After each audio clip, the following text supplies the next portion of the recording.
વાત સુરતની કરીએ, જે ભાજપના મહિલા કોર્પોરેટર દર્શિનીબેન કોઠિયા ફસાયા વ્યાજના વિષચક્રમાં।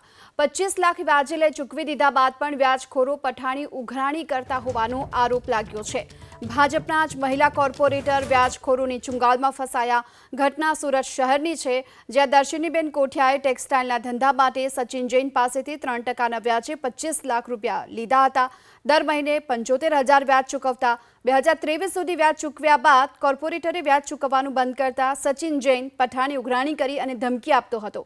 પરિવાર અને રાજકીય કારકિર્દીને નુકસાન પહોંચાડવાની ધમકી આપતો હોવાનો આરોપ છે। ત્યારે મહિલા કોર્પોરેટરની ફરિયાદ બાદ પોલીસે તપાસ શરૂ કરી છે।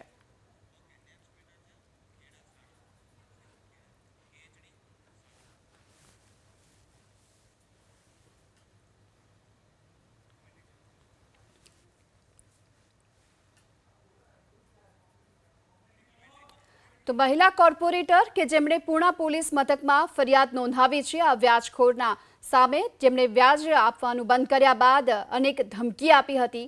જો કે 2017થી લઈ 2023 સુધીમાં તેમણે દર મહિને 75,000નું વ્યાજ ચૂકવ્યું હતું અને વ્યાજ ચૂકવ્યા બાદ પણ સતત તે ધમકી આપતો હતો।